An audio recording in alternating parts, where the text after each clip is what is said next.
कैसे मुक्त किया जा सकता है? ध्यान से सुनना रे भाई।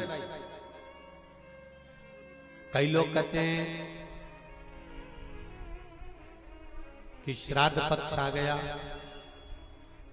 ये कर लेना चाहिए तो प्रेत योनि से मुक्ति हो जाएगी। पितरों की शांति के लिए ये कर लेना चाहिए तो पितर मुक्त हो जाएंगे। पहले तो एक बात अच्छे से समझ लो, पितर मुक्त नहीं होते, उनकी शांति होती। क्या होती है? जम के बोलो जरा। उनकी शांति होती है।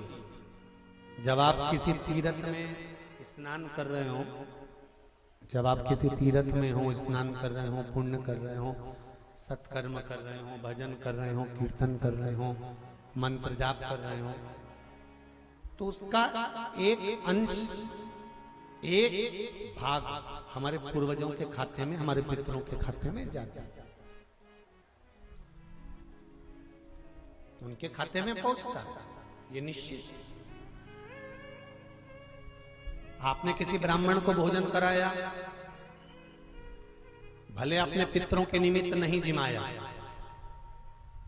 कोई ब्राह्मण को एक गिलास पानी पिलाया, भले अपने पितरों के निमित्त नहीं पिलाया, पर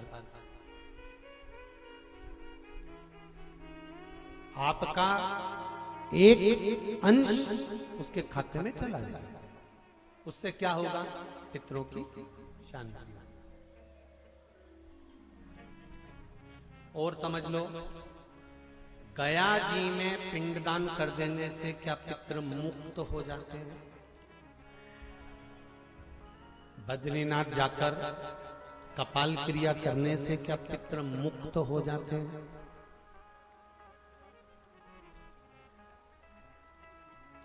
भाई,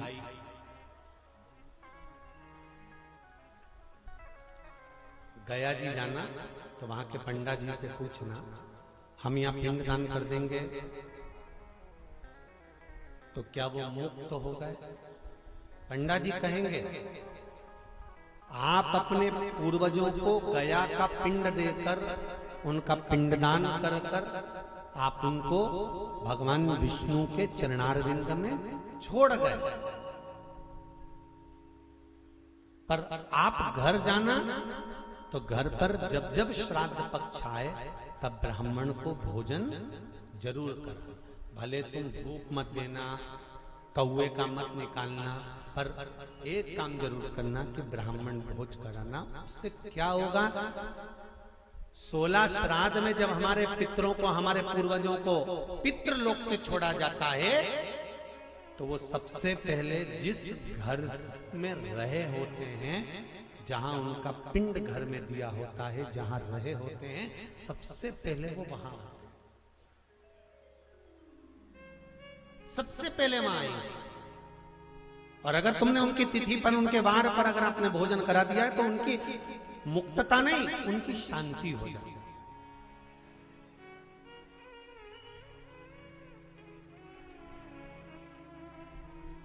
पितरों की मुक्ति कैसे है? उनकी मुक्तता कैसे? प्रेत योनि की मुक्तता कैसे?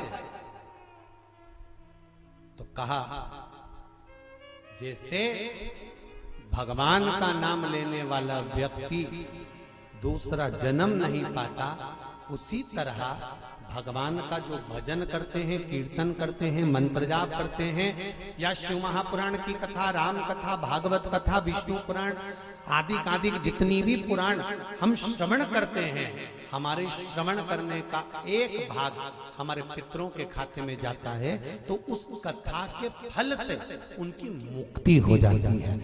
उनकी कथा के फल से मुक्तता। प्रेत योनि से मुक्त हो गया धुंधकारी,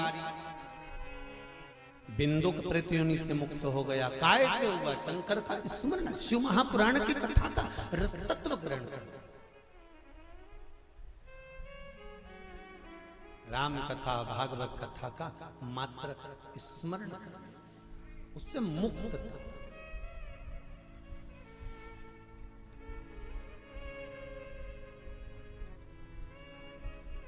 श्राद्ध पक्ष में चाहे चातुर्मास के अंतर्गत श्रावण का जो महीना चल रहा है, इस श्रावण के महीने में आप जो भगवान शंकर को 2 लोटे से जल चढ़ा रहे हो, 2 लोटे नहीं हो, घर में 2 कलश नहीं हो, तो कलश के ऊपर एक कटोरी भी रखकर लेकर 2 कटोरी से आपने अगर जल समर्पित करा है, इसका एक अंश हम पहले भी कथा में कह कर आए हैं कि आप शंकर भगवान को जब जल चढ़ाते हो, शंकर भगवान को जब जल समर्पित करते हो, उसका एक अंश घर में रहने वाले प्रत्येक मनुष्य के प्रत्येक जीव के खाते में चला जाता है।